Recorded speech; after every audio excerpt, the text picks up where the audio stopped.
Сәлем достар, біз бүгін жер бетінен жойылып кетуі мүмкін деген топ 10 мемлекетке тоқталатын боламыз.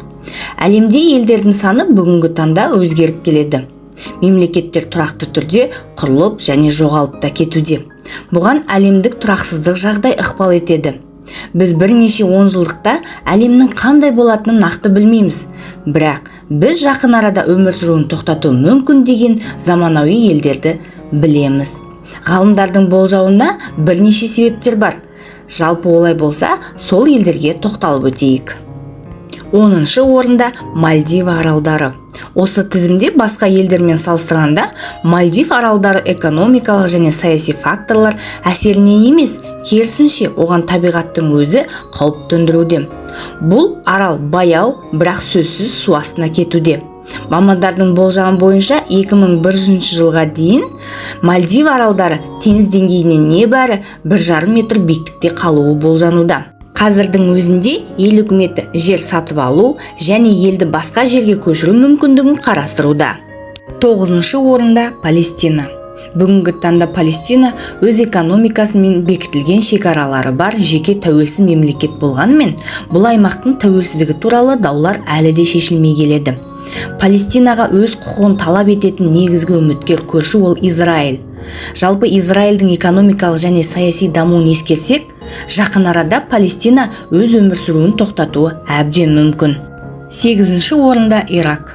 Неліктен бүкіл таяу шығыста қазіргі соғыстар мен көтерілістер тоқтамайтын бір үлкен қақтығыс алаңына айналды.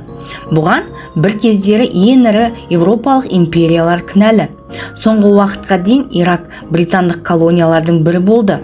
Бірақ 20-шы ғасырдың басында Ирак тәуелсіздігін алған кезде оның шекаралары, осы территорияда өмір сүрген халықтардың барлығы этникалық және тілдік ерекшеліктері ескерілмеген. Сол үшін жалпы алғанда соғыс ел арасында ешқашан тоқтаған емес.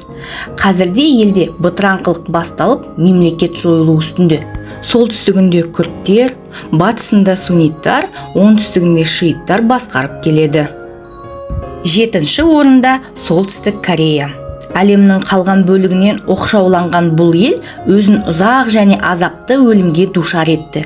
Бірнеше ондаған жылдар бойы оқшауланудың нәтижесінде тек өз ресурстарын қолданып келді. Солтүстік Корея бір сөзбен айтқанда барлық қоры таусылды. Ел ресурстары жұмсалуда, ал ресурс алатын жер жоқ.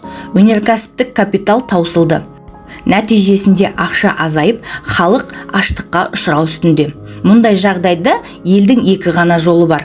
Оқшаулануды жалғастыру арқылы елдің құрып кетуін күтуді жалғастыру, немесе сыртқы байланыстар орнату арқылы экономиканы көтеру. Бірақ екінші нұсқасы автоматты түрде ағымдағы басқару режимінің аяқталуын білдіреді. Сондықтан ел басшылығы бірінші нұсқаны таңдауы мүмкін. 6-шы орында Бельгия. Жалпы алғанда Бельгияны бір тұтас мемлекет деп санауға болмайды. Бұл ел екі үлкен және іс жүзінде тең аймаққа бөлінеді. Солтүстігінде Фландрия, оңтүстігінде Болония. Сонымен бірге Фландрияда олар голланд тілінде сөйлесе, ал Болонияда француз тілінде сөйлейді.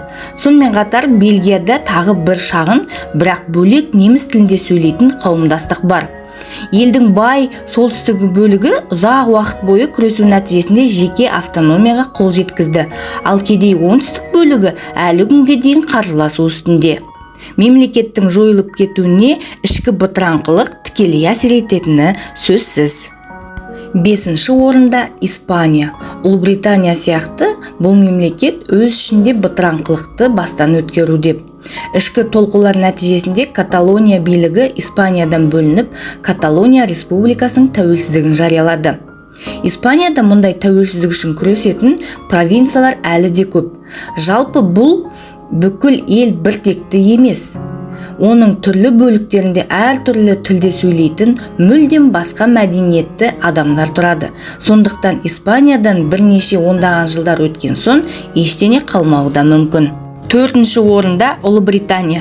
Ұлыбритания тек бір қарағанда бір тұтас мемлекет сияқты көрінеді. Неғұрлым егжей-тегжейлі қарастыратын болсақ, ол бірнеше түрлі және өте тату емес елдерден тұратындығын көруге болады. Шотландия мен Солтүстік Ирландия Ұлыбританияның құрамынан шығу туралы армандары орындалуы мүмкін, себебі Уэльс патшалығы бөлінуге қарсы емес. Және жақында Шотландияның тәуелсіздік референдумы оған дәлел. Англияның Евроодақтан шыққан жағдайда наразылықтар басталып, жаңа күштер қайта тәуелсіздік үшін бас көтеруі мүмкін. Үшінші орында Қытай.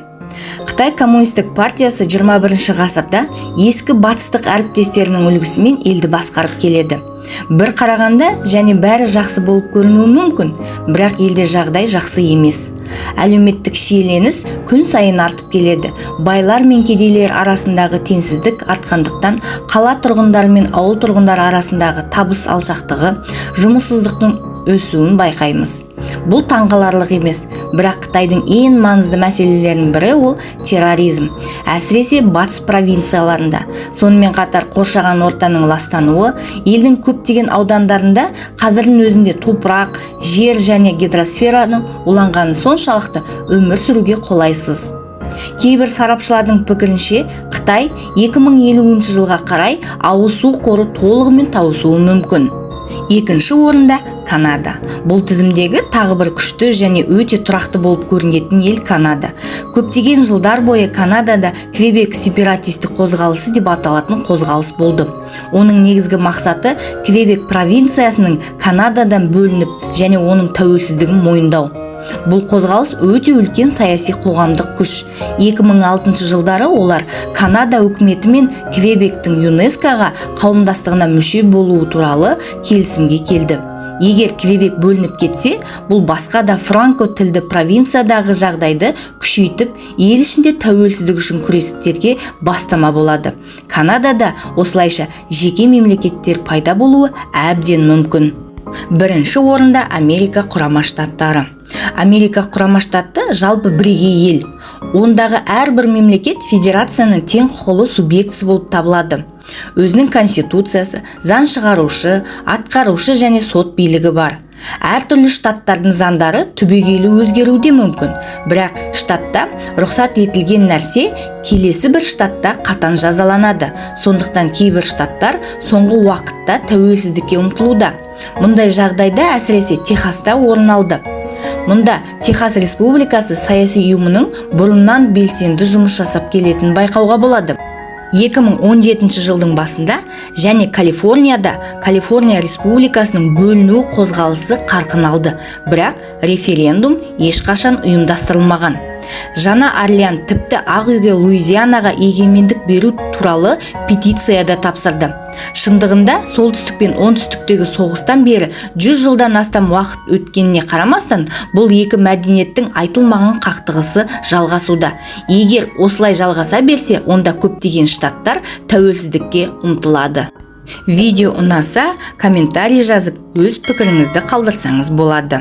Және каналға тіркелуді ұмытпаңыз. Қазақ контентінің дамуына үлес қосайық.